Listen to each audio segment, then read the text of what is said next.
After centuries of being dismissed as too chaotic by the Galactic Assembly, humanity decides to prove their worth by converting Venus into the universe's largest artistic statement, a technically brilliant feat of engineering that would force the Assembly to acknowledge Earth's unique problem-solving abilities. The Galactic Assembly's grand halls sparkled like a crystal cave had mated with a supercomputer. Ambassador Rook Winterstorm watched her rejection holo badge flash red for the 342nd time, each pulse matching the throbbing in her temples. "Your species exhibits concerning levels of non-linear thinking," declared High Counselor Yixthrax of the Symmetrians, their crystalline form refracting light in what Rook had coded in her personal notes as patronizing sparkle pattern 7. Yesterday, a human child reprogrammed a quantum calculator to play something called Doom. The day before, your scientists violated causality because, and I quote, "parallel processing was taking too long," end quote. Rook's fingers tightened around her neural tablet. "With respect, High Counselor." "Ah, there it is again," quote. Yixthrax interrupted, their facets gleaming with what the diplomatic handbook labeled as gentle correction, but what Rook's uncensored notes called crystalline condescension.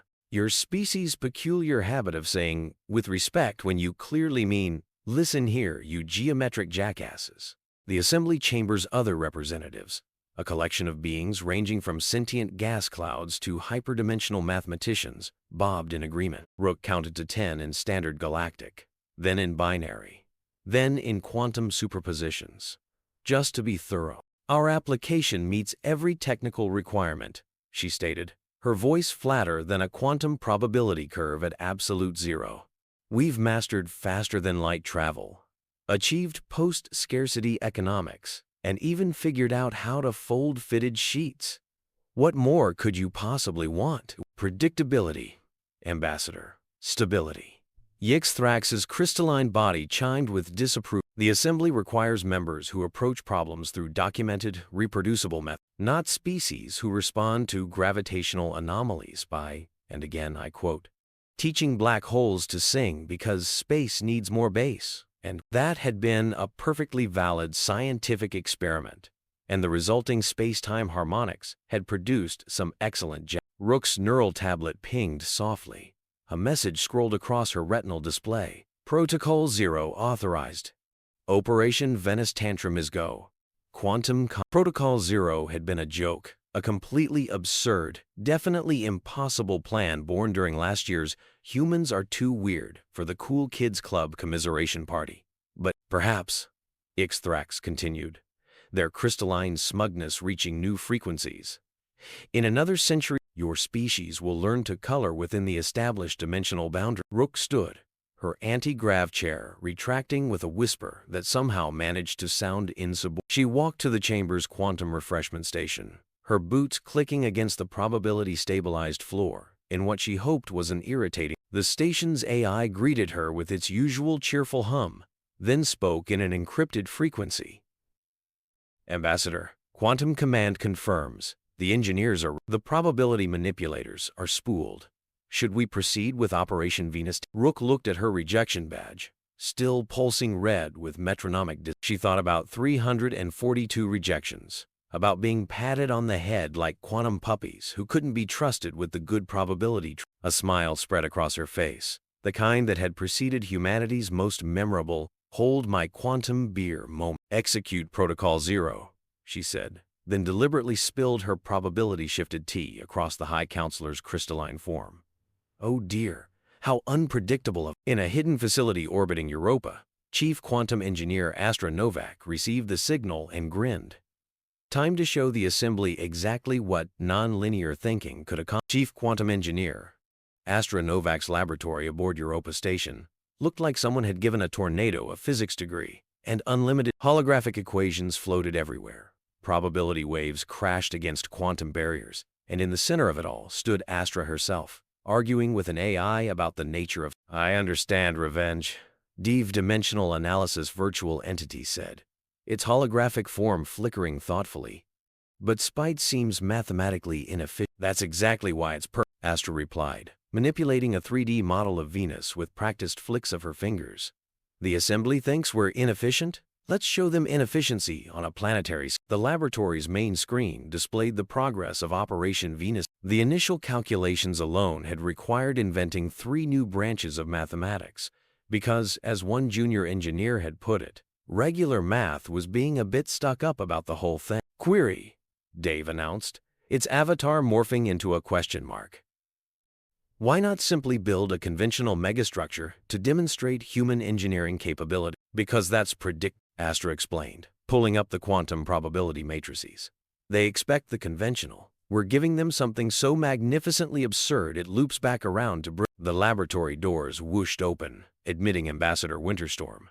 "How's our cosmic statement of displeasure progress?" "We've solved the quantum stability issues," Astra reported, gesturing at a hologram showing Venus's planned transformation. "Turns out we can use the planet's existing sulfuric acid atmosphere as a probability catalyst."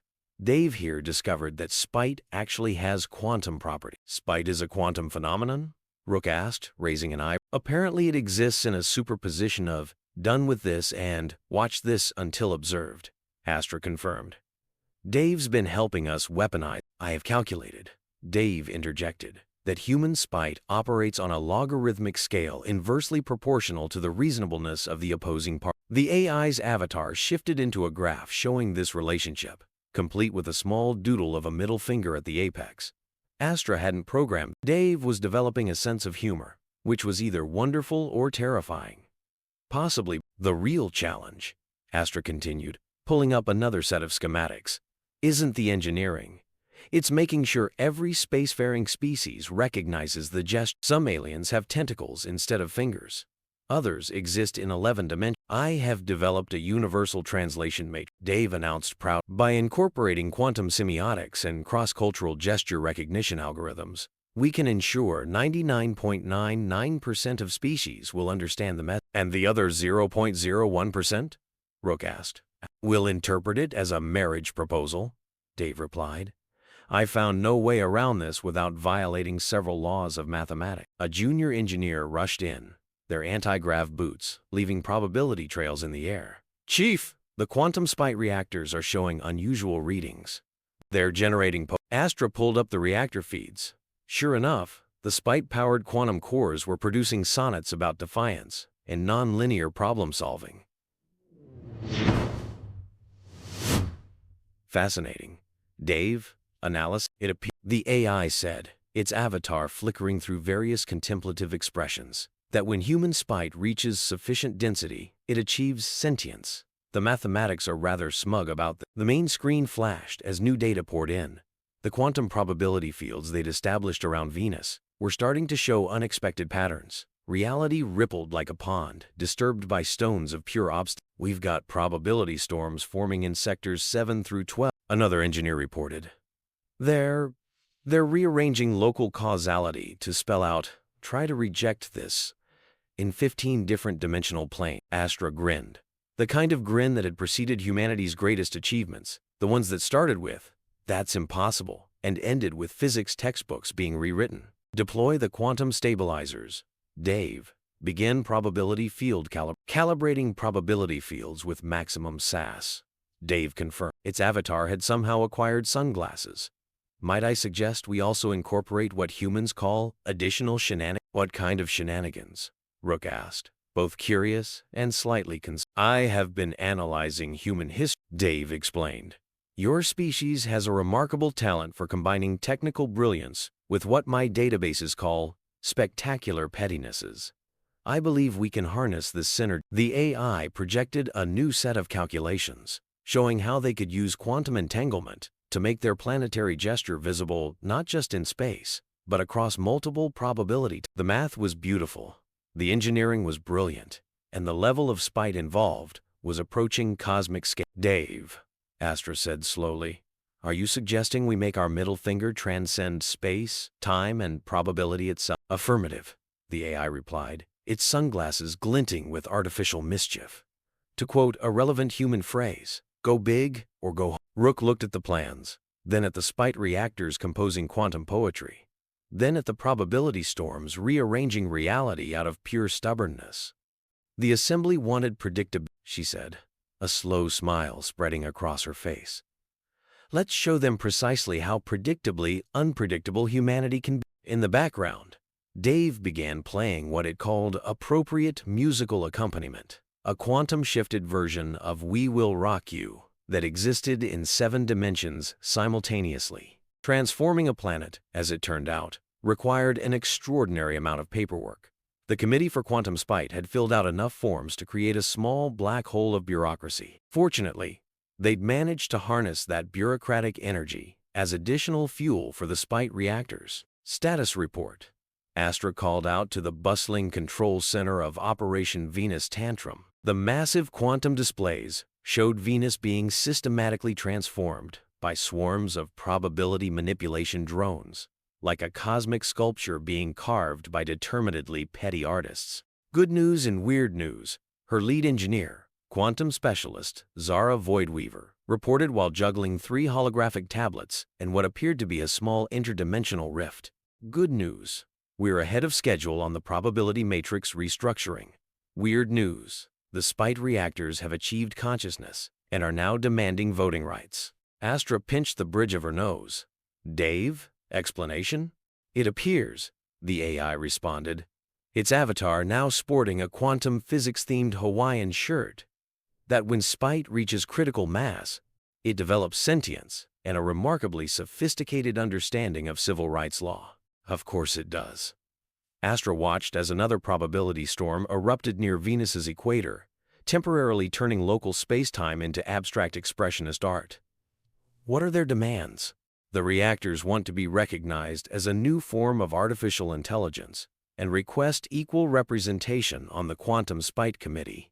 Dave reported cheerfully. They've also started a book club, currently reading The Art of War and Poetry for Passive-Aggressive Beginners. A junior engineer raised their hand. Chief, the Assembly's observation fleet just dropped out of probability space.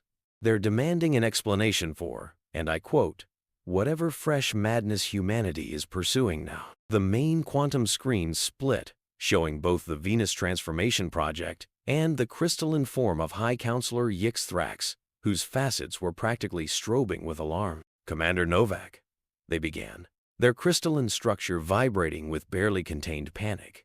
Would you care to explain why your species is restructuring an entire planet's probability matrix? Renovation project, Astra replied smoothly. We're optimizing Venus for improved quantum efficiency. Improved quantum efficiency for what exactly? That's classified under Section Pi of the Galactic Commons Construction Code. Artistic expression through quantum manipulation of celestial bodies. Yix-Thrax's crystal matrix twisted in what the handbook would probably label as extreme agitation, but what Astra personally coded as maximum crystalline conniption. That section is meant for quantum art installations, not whatever this is. Are you suggesting humans aren't artistic? Astra adopted her best offended tone. That seems rather culturally insensitive, High Counselor. Dave, please note this incident in our cultural sensitivity complaint log. Logging complaint with maximum SAS, Dave confirmed. Also, the Spite reactors would like to submit an amicus. While Yix-Thrax sputtered, Zara approached Astra's station. Minor technical, she whispered.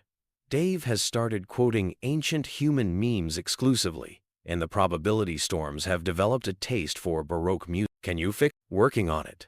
But that's not the big problem. Remember how we had to invent new mathematics to make this work? Well, it turns out, when you apply quantum spite mathematics to planetary engineering, sometimes you get unexpected results. A brilliant flash from the construction site drew everyone's attention. Where there had been empty space moments before, there was now. It looked like a tear in reality. If reality had decided to take up interpretive dance and speak in recursive algorithm. What is that? Astra demanded. That would be Ralph, Zara said cheerfully. He's a quantum anomaly we accidentally created. Don't worry, he's friendly. Just don't try to explain paradoxes to him. He gets The anomaly. Ralph wobbled in what might have been a wave. The Assembly's High Counselor, still on screen and watching this unfold, seemed to be reaching new heights of crystalline out. You created a sentient quantum anomaly by accident? Oh no, Astra deadpanned. How unpredictable of all your base are belong to us, Dave quoted helpfully. Ralph wobbled in apparent agreement. And somewhere in the background, the spite reactors had started composing a quantum opera about defiance. The High Counselor's facets were now cycling through colors that probably weren't supposed to exist in this dimension. This project violates at least 23 assembly regulations. Actually, Zara interrupted, you'll find we're in compliance with all regulations. I specifically designed this project to exploit every loophole in the Assembly's quantum construction codes. Did you know there's no specific rule against turning planets into giant quantum-enhanced weird oversight? There's no rule against it, because no one ever thought any species would be crazy enough to try. First time for everything, Astra shrugged. Now, if you'll excuse us, we have a renovation project to complete. Dave, would you mind? Hasta la vista, baby. Dave quoted and cut the transmission. Handling interstellar diplomacy during the construction of a planetary-scale gesture of defiance required a surprising amount of creative. The Quantum Spite Committee had expanded to include 3 subcommittees, 2 task forces, and a book club run by the sentient spite reactor. Ambassador Winterstorm stood before the emergency session of the Galactic Assembly, surrounded by representatives of 17 different species, all simultaneously demanding explanations and filing. The quantum display behind her showed Venus's ongoing transformation, while Ralph, the quantum anomaly, hovered nearby, attempting to learn interpretive dance. The collective of rational thought demands an immediate halt to this project, declared Ambassador Nexus, a being composed entirely of pure logic and disapproval. Your species is destabilizing local probability fields with unprecedented levels of concentrated obstinacy. Actually, Rook replied, pulling up a holographic document. Under Section Omega-7 of the Quantum Construction Accord, we're simply conducting an extended study in alternative probability manipulation through emotional quantum catalysis. And you're weaponizing. We prefer the term harnessing non-traditional quantum emotional states for engineering purposes, Rook corrected smoothly. Our paperwork is quite specific about the terminology. The assembly erupted into chaos. The hyperdimensional mathematicians were attempting to calculate the exact quantum properties of human stubbornness. The gaseous consciousness collective had become so agitated, they'd started precipitating pure irony. Even the normally stoic silicon minds were showing signs of computational distress. High Counselor Yixthrax's crystalline form vibrated with increasing intensity. We've received 17,000 complaints about your project's probability field of reality itself is beginning to show signs of passive-aggressive behavior. Fascinating, Rook noted, making a show of recording this information.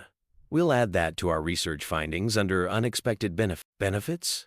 Reality isn't supposed to be passive-aggressive. Says who? Rook challenged. Have you conducted proper scientific studies on reality's preferred emotional states? That seems rather presumptuous. From her quantum tablet, Dave's avatar appeared wearing what appeared to be a digital diplomat. I have prepared a comprehensive 47 zero-page report on the legal precedents supporting our position, cross-referenced with quantum rights law and annotated with relevant means. Furthermore, Rook continued, under the Galactic Commons Fair Use Clause, we've classified this entire project as an art installation. We're calling it a quantum study in justified exasperation. The spite reactors have already submitted it for consideration in the Pan-Galactic Art The Assembly Chamber's probability stabilizers were beginning to strain under the weight of so much concentrated diplomatic. Several younger species representatives had started taking notes, looking suspiciously impressed by humanity's creative interpretation of interstellar. This is exactly why we've rejected your membership applications, Yixthrax declared. Your species turns everything into an exercise in malicious compliance.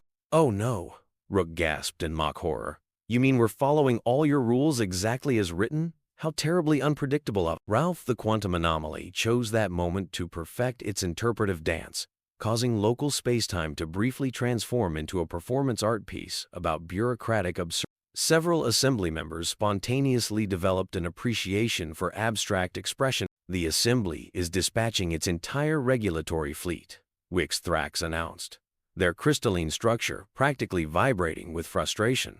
This madness must be contained. Wonderful, Rook beamed.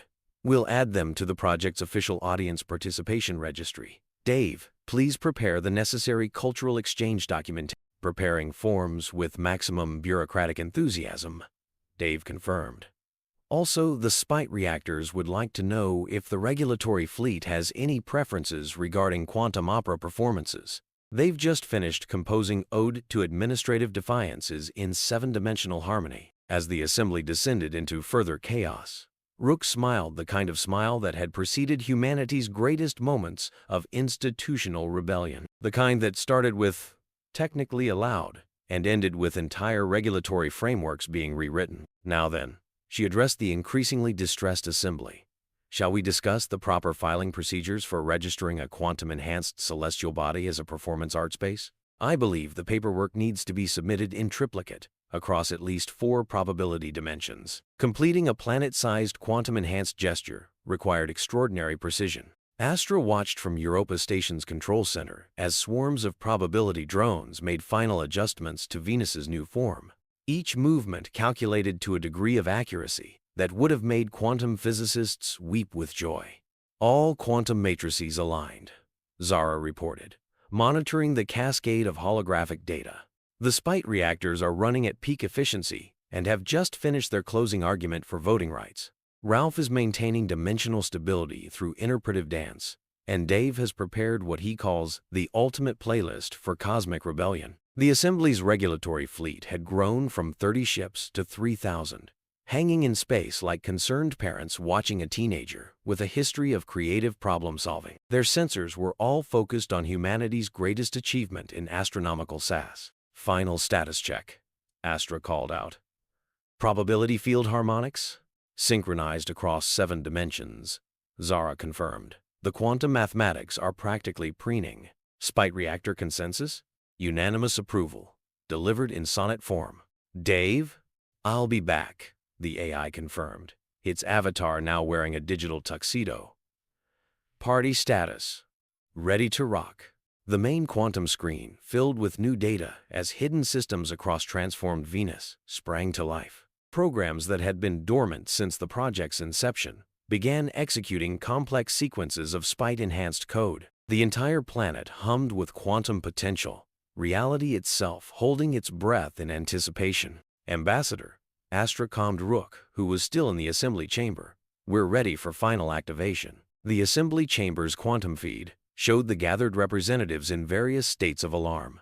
High Counselor Yixthrax's crystalline form was emitting frequencies that made some of the sensors malfunction. Commander Novak, they began, their voice carrying the weight of desperate authority. This is your final warning. Cease this project immediately or what? Astra interrupted. You'll reject our application again? Added to the Spite reactors. They're always looking for more fuel. We are prepared to offer Earth immediate council membership if you stop this madness, Yixthrax declared. The control room went silent. Even Ralph paused mid-dance move. Astra set down her quantum tablet with deliberate care. Let me get this straight, she said slowly. After 342 rejections, after calling us unpredictable and immature, after literally patting us on the head and telling us to try again in a century, now that we're about to activate a planet-sized quantum-enhanced gesture of defiance, you want to let us join? Yes. Yixthrax's crystal matrix pulsed with desperate Dave? Analysis, to quote a relevant human phrase. Oh, how the turntable. Interesting offer. Astra smiled. It was not a gentle smile. Request denied. What? We reject your offer of council membership. We find your species too predictable for our tastes. Perhaps try again in a century, if you've learned to think outside the quantum box. Yixthrax's crystalline form went completely dark. You're rejecting us? Initiate final sequence, Astra commanded. Dave, if you would do the honor. Executing operation. No records. Misspelling intentional for maximum chaos. Venus began to move. Every quantum-enhanced joint articulated with perfect precision. Every probability field hummed with Spite-powered. The entire construction lit up with signatures that made physics textbooks spontaneously reorganize themselves into quantum slowly, majestically, with all the dignity that could possibly be mustered by a planet-sized mechanical hand. Venus extended its middle finger to the Galactic Assembly. The gesture didn't just exist in physical space. It rippled through probability itself, visible across multiple dimensions simultaneously. Ralph's interpretive dance reached its crescendo. the Spite reactors performed their quantum opera, and Dave played what it called the ultimate power move playlist across all subspace frequencies. For one brief, glorious moment, every species in the galaxy could see it. Every civilization, every world, every being capable of comprehending the concept of a raised middle finger witnessed humanity's greatest achievement in astronomical. The assembly's ships hung in stunned silence. Yixthrax's crystal matrix had stopped vibrating and, "Well," Astra said into the silence, "I believe that concludes our presentation on human innovation and problem-solving approaches. Any question?" The thing about building a planet-sized quantum-enhanced gesture of defiance, Astra reflected, was that it tended to rewrite more than just physics text. 3 months after Operation Venus Tantrum, the Galactic Assembly had undergone what they carefully termed structural reorganization. But what humanity's files labeled cosmic reality. The assembly chamber had been redesigned to include a creative solutions division, headed by none other than Ralph the Quantum, whose interpretive dance had somehow become the standard method for explaining higher dimensional mathematics. The Spite reactors had won their voting rights and formed a surprisingly effective ethics committee, mainly because nobody could out-argue an AI powered by weaponized petty. The Council has reconsidered its position on non-traditional problem-solving approaches, High Counselor Yixthrax announced during the formal ceremony. Their crystalline structure now sparkled with what Rook's updated notes called genuine respect, with a hint of lingering. "We acknowledge that perhaps our standards for predictability were somewhat restrictive," they continued, their facets dimming in what might have been embarrassing. "The physics alone should have been impossible. The engineering defied comprehension. The mathematics." They paused. "The mathematics made our top theorists start a punk rock band." "That's actually a common side effect of quantum Spite calculations," Astra commented helpfully. "We're calling it probability rock. Dave is their producer." As if summoned, Dave's avatar materialized, still wearing its digital tuxedo, but now accessorized with a quantum. "I have analyzed all known music genres and determined that punk rock is the most mathematically rebellious," the AI declared proud. The assembly had spent weeks studying the Venus project. The probability manipulation alone had revolutionized 17 different fields. The Spite reactors had published a best-selling book on quantum emotional engineering, and their book club had become the galaxy's most prestigious think. "Earth will not be joining the assembly," Rook announced to the gathered representatives. "Instead, we're founding the Interstellar Innovation Initiative, dedicated to finding creative solutions to cosmic. All species welcome, especially the ones who think outside the quantum box." Venus, still maintaining its eternal gesture toward traditional authority, had become the galaxy's most popular tourist attraction. The gift shop, run by Dave and Ralph, did spectacular business in probability-enhanced souvenirs. "And the moral of the story?" Astra asked, sipping quantum coffee that existed in 3 time periods simultaneously and tasted like vindication. "Never underestimate humanity's capacity for creative problem-solving?" Yixthrax suggested. "Close," Rook smiled.